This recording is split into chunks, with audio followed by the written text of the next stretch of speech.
In this tutorial I will teach you how to make a layer style so you can get the idea how we can make it.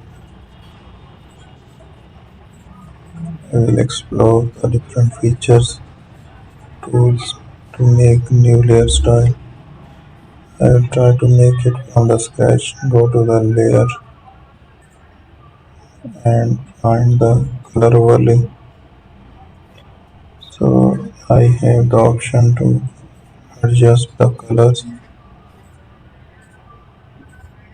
It's the opacity there, gradient overlay. So that's the design.